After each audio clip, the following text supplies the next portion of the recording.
excited program created by the Rio Grande Oil Company. San Rafael police calling all cars, attention all cars. Be on the lookout for a gang of housebreakers known to be operating in San Rafael. Further details to follow.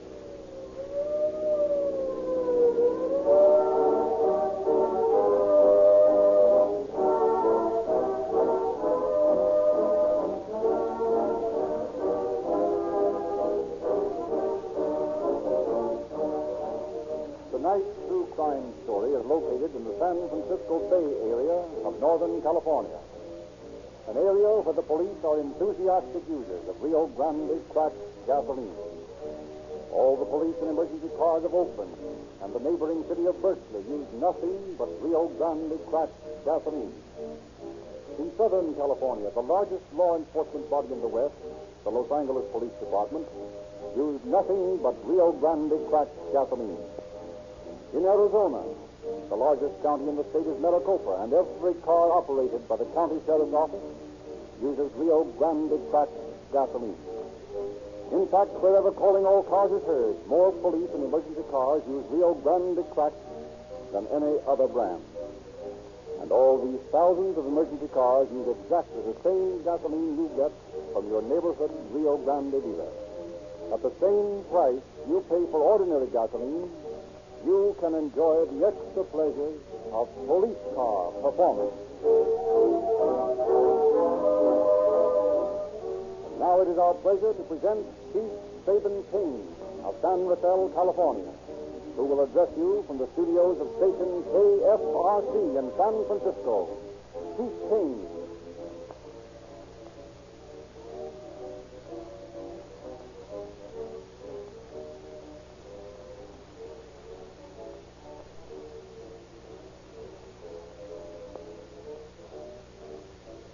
Good evening, ladies and gentlemen of the Southwest. It is with great pleasure and a sense of honor that I have accepted calling all cars' invitation to participate in a splendid campaign to educate the public to the fertility of crime. The case you will hear is from my confidential files tonight. It is perhaps not as blood-curdling as some which have been broadcasted before, but it is, I feel, an interesting example of a less spectacular duty your police officers are called upon to perform. This gang, about which you will hear, operated in the region of San Rafael for more than 2 years. Although their individual crimes were not large, were not headline compelling, they were nonetheless crimes, and the aggregated of their activities compelled us to eradicate them. When I became chief about a year and a half ago, I determined that this bunch of hoodlums must go. How we accomplished this turned out to be a rather difficult task. You will now hear.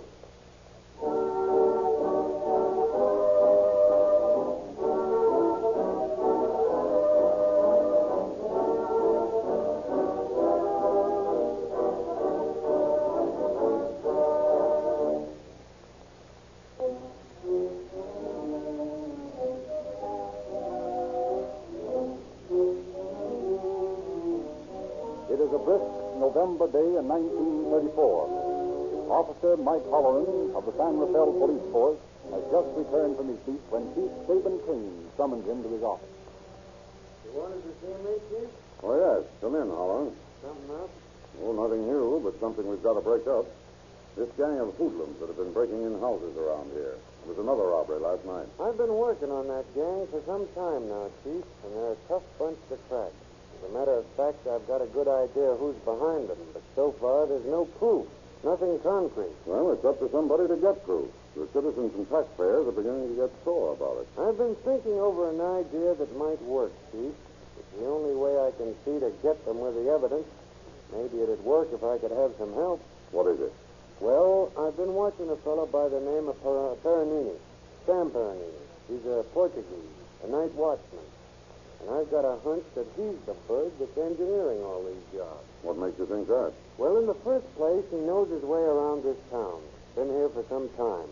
And in the second place, he hangs around with a bunch of pretty shady-looking birds. Well, what is this plan you were talking about? Just this. If I could have someone to go with me, I could get some old clothes and let my beard grow and try to get in with a gang. And that way, I'd have positive evidence. That's pretty risky business, Holloran. How do you know they wouldn't recognize her? I don't, but I'm pretty sure I could get away with it for a while. All right. Here's what we'll do. You officially leave town tonight for a business trip, only you don't really leave. Tonight about 10 o'clock, you come over to my house and we'll dope this thing out. You mean you're going to work with me? Exactly. We'll try this plan of yours and see what happens. Got any old clothes? I think I can dig some up. Good. I'll round up some of my own and we'll go to work. From tonight on, Holloran, there are 2 less policemen in San Rafael and 2 more tramps in the freight yard.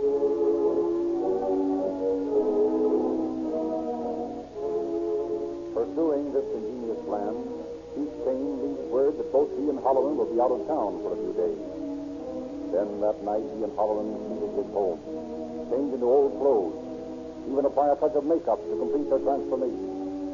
An hour later, as the 11:20 Eureka night train pants into the little San Rafael station, 2 disreputable hobos swing from the last car and stand talking in the shadow of a side-tracked freight car. Well, so far, so good. Anybody watching that entrance to town would think we were just a couple of the boys. I feel dirty enough to be a bum. Hope I look like one. Don't worry, you do. As a matter of fact, if I saw you coming down the street and I was in uniform, I'd throw you in jail on a rag charge. Well, we can't stand here all night. Let's go over to the taxi stand by the station and see if the drivers recognize us. If we can get by them, we're a cinch. Right, let's go. Wonder if we can bum a cup of coffee. I could stand one after that train ride, even though it was only a few blocks. How'd you like to be a real hobo and do this all the time? No, thanks. I'm afraid I couldn't take it. Well, here's the test. There's one of the boys in front of his cab now. He knows me by sight. Come on. What are you going to say to him? Ask him for a flop or something. Watch it. Say, buddy, where's a guy liable to find a flop house in this town? Me and my friend here just got in. We're dead tired. You're in the wrong town for that, buddy. This place don't run no free hotels for bums yet. Unless maybe you'd like to relax in the jailhouse. No, thanks. Maybe we made a mistake stopping here.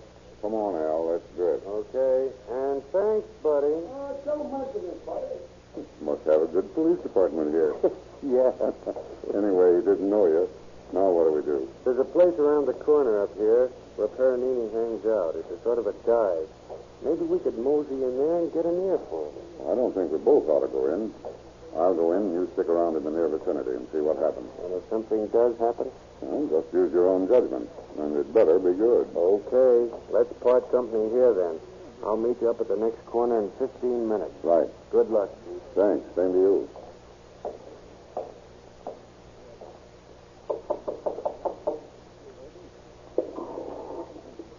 What do you want? I want to come in. Who sent you? Eddie down at the pool hall told me I'd get a drink here. I just got in town today. All right. Come in. Thanks. It's kind of cold out there. Yeah. Heard you made good hot toddies here. Thought I might take a crack at one. I don't like to let strangers in here unless there was somebody I know. I guess it's all right. Come on into the bar. Thanks. Hey, you got a nice layout here. Yeah. You can order what you want at the bar. Right. What'll it be, buddy? Make it a hot toddy. A hot toddy, coming up. Say, bartender, maybe you can tell me something. Maybe. Just flew in town today, and I was told to look up a fellow here. I think his name is Paranini. What about him? Nothing about him. I only thought maybe you could tell me if he was here tonight, that's all. I know a mutual friend of his from out of town. Yeah, he's here. Over there at that table. Say, am I lucky? I wouldn't bother him right now, though. He's talking business, and he don't like to be bothered when he's busy. Is that right? Well, maybe I better wait a while, huh? I don't want to get him sore. That's a good idea, buddy. Here's your hot toddy. Well, boy, that looks good to me. 30 cents. Huh? Oh, sure. Almost forgot. That's funny. Had some money a minute ago. Hey, what is this? I can't seem to find my dough. Must have lost it somewhere. But I can get some from a friend at the pool hall. Oh, you can get it from your friend at the pool hall, can you? Well, this ain't no free drink establishment. Come on, walk over. I haven't got any money with me, I tell you. I'll have to go and get some. Hey, Joe, come over here and help this fellow out, will you? There isn't any trouble. I just found out that I'd lost some money somewhere, that's all. I told this gentleman that I'd get some if he'd let me go downtown for a minute. I don't think you got a dime to your name. Help him out, Joe. The back way. Pleasure. Come on, buddy. This way Hey, wait a minute. There's no reason to get tough about 30 cents. Stop squawking. It ain't the money, it's the principle of it. Listen, I'll walk out of here, but you're not going to throw me out. Oh, what do you call this?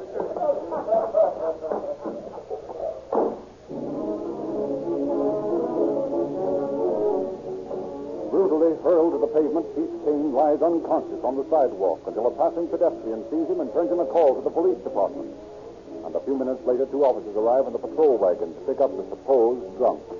Here he is, pal. Come on and give me a hand with him. Yeah, looks like a tramp. Probably been drinking canned heat or something. Yeah. All right. Oh, there you go. All right. He's a heavy one, ain't he? Yeah. In the wagon now. Easy. Yeah. Okay, Todd. I'll get some back with him. Let's go home. Right. Now, take it easy, old boy. You're going to get a nice rest in the jailhouse. Everything's going to be all right. Yeah, where in the name of all this?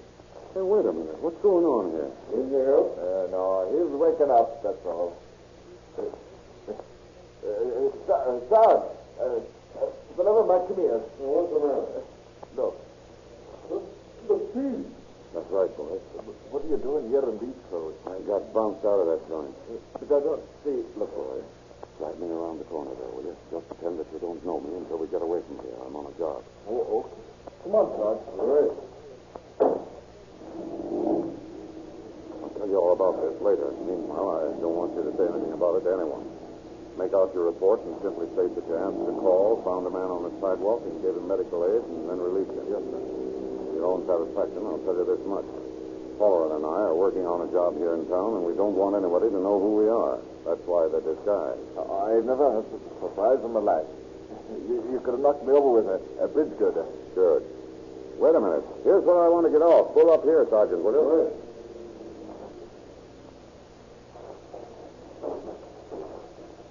Remember, not a word to anyone about this. That's important. Right, Chief. We won't say anything. Good. Well, thanks for the ride.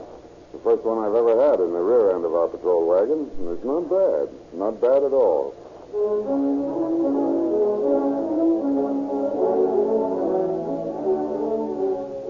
Bidding the bewildered officers goodbye, Chief Kane returns to the corner and meets Holland. And together they return to the chief's house, where they each fasten heavy packs on their backs, hobo fashion. One with blankets in it, the other with a small submachine gun. Thus prepared for any emergency, they proceed to a lumber yard next to Farinelli's house and make their beds between 2 piles of wood, where they can watch and sleep. All the rest of that night, the 2 officers keep a sharp watch on the activities of the Farinelli house. In the early hours of the morning, they manage to get close enough to overhear what sounds like a large panel sliding back and heavy objects being moved. But due to the thick blinds on the windows, they can see nothing within. They learn, however, that something is being planned for the following night. So next evening, in an old borrowed car, and still dressed in their old clothes, Chief Kane and Officer Holland pull up in the shadows a half block away from the house and wait for things to happen. Run, Holland. Yes, it's the same one I saw the other day. I wonder what they're up to. It shouldn't have long to wait. Here comes someone out of the house now. It's Farinelli. And here come the rest of them. What the devil are they carrying? I can't see. It's too far away. Well, anyway, it looks as though we might have some action. They're loading the stuff into the car. Quiet. Wait till we see what they do. We don't want to get them suspicious that we spoil everything. They're leaving. Okay, let's go.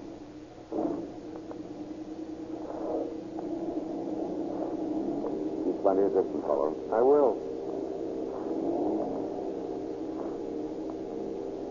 Hey, those birds are in an awful hurry wherever they're going. They may have spotted us and are trying to ditch us. Don't let them. Don't worry. I won't lose them if it's humanly possible not to. There's one to the right, that next corner. Get around it before they have a chance to duck into an alley or something. I'm doing the best I can with this crate. Watch it, fellow. There's something right ahead there. They're onto it. Chief, what is it? Well, pretend we're drunk. Very drunk. They're coming back and they've got guns. If we get out of this, I'll watch. Shut up and act drunk. Sing or something.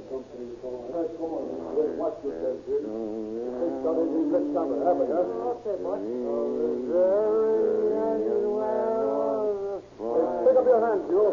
Get out of that car. Huh? You heard me. You heard me. Get out of that car. Did you hear that, old boy? The gentleman said you get out of the car. Tell them to go away. I don't want to get out of the car. I won't get out of the car. It's the one that didn't run over it. What do we do? Come along. They're going in no place anyway. I doubt if they ever could drive this Chief. Come on, forget them. Hey, sure, I hadn't better put them away for a little while. I could just sort of tap them on the head with my gun butt. I said forget them. You're going to get yourself and all the rest of us in the jam sometime. All of us wanting to slap someone over the head with that toy. Okay, boss. I only thought it wouldn't hurt anything. Come on. Let's go back to the car. We can't do no more when he's a drunk. Come on. Nice fellow, Death just breathed over us that time, Chief. I'm not breathing. Well, give him time to get clear out of sight. He may play more tricks, and I don't want that nervous-fingered bird with a 45 to satisfy his yen on my head. Neither, Chief. I sure thought we were goners then. Say they go around the corner. Shall we start? No, wait a minute. I've got a hunch. Sit tight and give them a little time. Yeah, but they'll give us a slip if we give them much more time. Better that than a couple of lead slugs in the back. I don't quite get you, Chief. Wait a minute. Quick, jump down and look as though you were asleep. Yeah, but... Quiet, do as I say.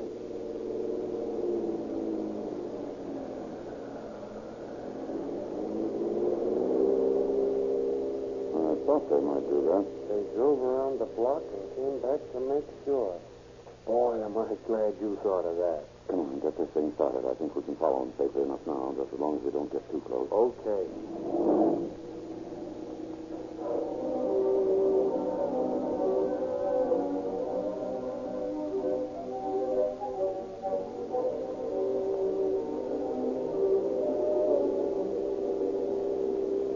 What do you suppose they're headed for? There's nothing up in this deserted canyon? I don't know. But keep your eyes glued to that tail light and stop the second they start to slow up. I hope they make up their minds pretty soon. This thing hasn't too much gas in it. Watch it. I think they're stopping.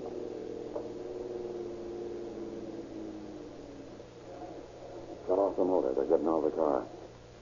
Chief, look, they're carrying rifles. You're right, Howard.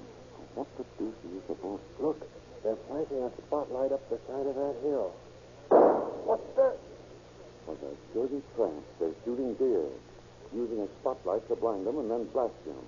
I'd like to take a crack at them right now. It's a pretty dirty thing to do. Great sport. Watch it. They're carrying the deer to the car. Well, I guess this time we're out of luck. Let's get back to town and call it a night. We haven't anything concrete yet, but I'm dead sure this is the bunch we want, and we're going to get them if we have to follow them from here to the South Pole.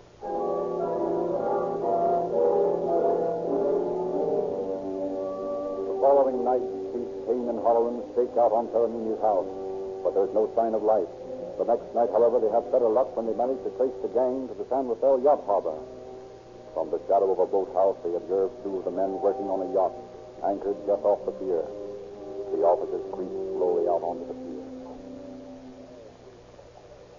What do you suppose they're doing out here? A little rum running? I don't know, but I sure wish we could get them with a good. I'm getting tired of spending my nights playing cops and robbers. Let's try to get closer. Maybe we can hear what they're saying. One of those fellas is the bird that wanted to use his gun on us the other night. I hope he doesn't spot us. Hold everything a minute. They're looking over here. I was afraid of this. If they start anything, try to get under cover without shooting. You don't want to come out in the open yet. They're really giving us the once-over, Chief. I don't like the looks of it. Watch it. They're coming over to the wharf in a rowboat. Come on, let's get out of here. No, let's see what they do. Maybe they haven't recognized us and they're just coming ashore for something else. I'm getting tired of hiding anyway. Now, we'll know in a minute. Get your gun ready, Holland. There may be a little action. Don't worry. I have my hand on it right this minute. Hey, you guys. What are you looking for?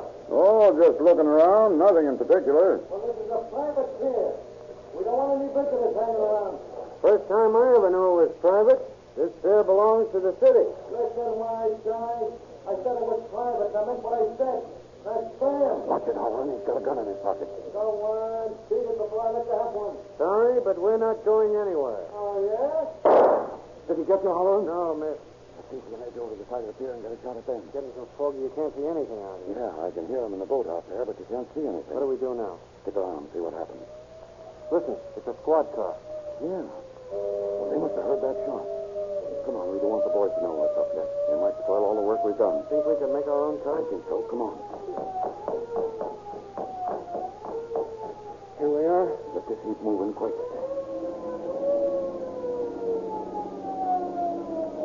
Well, is this something? Running away from our own boys. It'll be funny if they start shooting. We can't stop to explain things now. If you get a chance, swing into a gas station and turn off the lights. Maybe we can ditch them that way. There's one right up the road here if I can make it before they spot it. Well, we got a block on them. Step on it.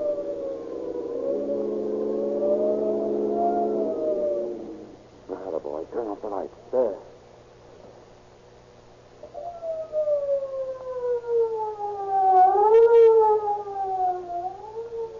That did it. We're lucky again. Yeah, but sooner or later we're going to get it. Can't keep on running away from the police and that bunch of hoodlums at the same time. Too much competition. Well, I don't think there's much sense hanging around here anymore tonight. Fog's too heavy to see anything. Let's go home and get a bit of rest. Tomorrow we can come down here and see what's going on. That suits me fine, Chief. I was beginning to think maybe I'd never get a night's sleep again.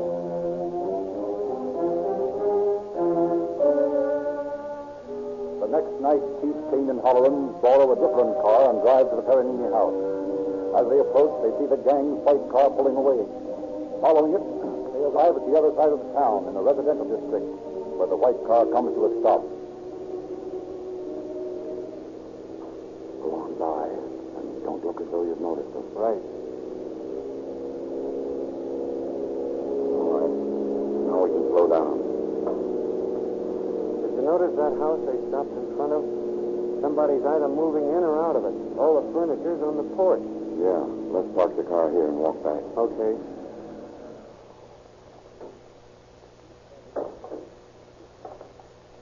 Maybe they're going to try to cart that stuff off. That's what I'm hoping. If they do, we can watch them and see where they take it. Then get the boys and knock them over. There's a house. Yeah. They're up on the porch. Stick here in the shadows and don't make any noise. Don't worry. I haven't any desire to play target for them again. You hear them talking? Yeah. Hurry up, boys. Hurry up. Come on now. Well, what's the matter with you tonight, Sam? You getting mad? No, I'm just in a hurry. I said to hurry up, that's all. Oh, you've been acting like an old lady for a couple of days now. I think you got the temper. All right, come up, will you? Yeah, say, listen. Sam's shirt in the sweat, ain't he, Jackson? Must be these late hours, huh? Yeah, you can't take it anymore. That's the trouble. Can't take it anymore. All right, Jackson. You'll put up the rest when you get the busy, will you? Now, do you want some more discipline when we get home, huh?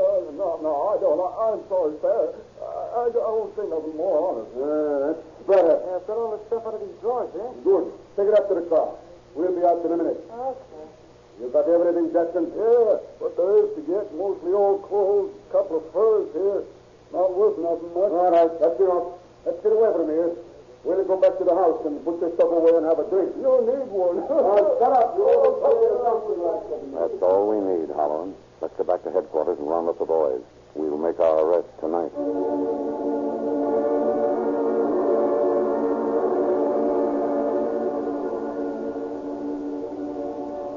Calling headquarters for reinforcements, the two officers start for Peronini's house. But suddenly, when they are several blocks away, they see flames breaking out in a small bungalow. As they pull to a stop in front of the burning house, Jackson rushes out, jumps into a car parked in front, and drives away in the direction of Peronini. Letting him go, the officers do what they can to control the blaze until the fire department arrives, and then proceed to the gang's hideout. Arriving there, they meet officers Kelly and Storrs. We were just beginning to wonder what had happened to you, Chief. Well, we ran into a little fire back the road a ways. Unless my eyes are getting bad, the lad who set it is one of his gang. There's just one more thing we can pin on him. Arson. Right. Well, let's get this over with. Kelly, you and Storrs take the front door. See if you can get in without letting on who you are. Holloran and I'll wait in the back until we hear you get in. Then we'll bust in and meet you halfway. Okay, Chief. Now, good luck, boys. Same to you, Chief. We'll see you inside. Right. Come on, Holloran. Around the back. If we can get through the back door while they're talking to the boys at the front, we ought to be able to surprise them. I hope so. Quiet now. I can hear someone talking in there, but I can't make out what they're saying. Kelly and George should be at the front pretty soon. Like them now. Get set to go through this back door as soon as we hear them talking. There's somebody at the door. There's security. Get that, Howland. I'm set, itching to go. What do you want? Stick up your hands. You're under arrest. Hey, so what? What did you Come on, Howland. It's time to get moving. Well, get up the road. I let them have it. I can't. I'm coming. All right, Sam. Toss your gun away and stick up your hand. Where the devil you come from? Never mind that. Stick up your hand. Look out, Howland. Look out for Jackson. Why, get him, Jackson. Get him, Jackson. Listen, Howland, I'll take down Bernie. Well, what about? Send him up for a shoot. I wouldn't advise you to do that, Sam. There's too many of us here. You wouldn't get very far even if you did shoot me. Stand back. Nice work, Stores. You never knew what hit him. Here's Jackson, Chief. I think he's all through fighting for a while. Good. How about you, Bill? You want to go along peacefully, or do you want some of the same medicine? Fat chance I'd ever get away with all you flat feet loaded to the hills with 45s. I'll go along all right, but you haven't got anything on me. No, that's where you're wrong, young fellow. You've got plenty on you. Enough to send you up for quite a nice stretch. Couple of women here, Chief. Yeah, fine, Howland. Bring them along with us. We'll make a nice little party of it. Kelly, you and Stores, see if you can get Peroni there onto his feet and get him out to the car. The rest of us will take care of Jackson and Bill here and the women. I want to have a special talk with Mr. Jackson about that little arson job he pulled tonight. Hey, what's that? I don't know what you're talking about. No use, Jackson. Howard and I both saw you run out of that bungalow over on First Street just as it started to burn. If you didn't set fire to it, what were you doing in it? So you finally did it, did you, Jackson? I told you not to try. Oh, shut up. Even if I did, it's none of your business. You're always trying to buff me anyway, and I'm sick of it. Well, I guess that settles that.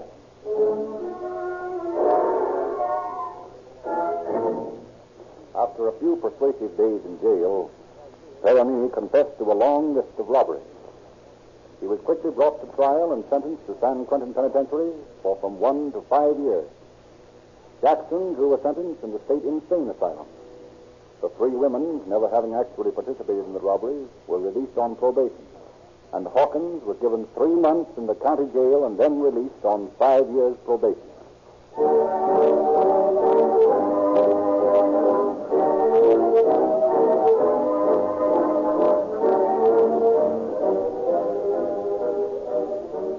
Rio Grande is proud of the confidence placed in this company by the many police departments of the West, who opened their confidential files so that we may give you these true crime dramas, and who further show their confidence by selecting Rio Grande cracked gasoline over all others to power their emergency cars. If you want to know why Rio Grande gets so many contracts from the West's biggest cities and counties, ask your Rio Grande dealer for a free copy of the latest issue of the Calling All Cars News, which explains for the first time the secret of Rio Grande's famous patented cracking process, an exclusive refining method which gives this unusual gasoline many features possessed by no other brand. You get a lot of interesting things every time you drive into a Rio Grande station. An interesting free publication, some free police money which you can exchange for free gifts for boys and girls. And you also get a top-grade motor oil, guaranteed to contain no useless, bulky filler, no wax, no worthless petroleum jelly. Sinclair motor oils in cans at 25 cents and 30 cents a quart have created a sensation in the oil industry by offering what is unquestionably the best motor oil money can buy.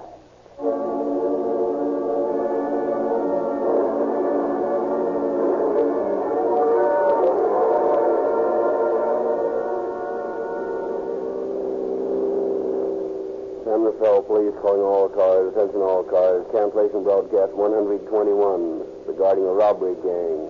Suspects in this case are now in custody. That's all.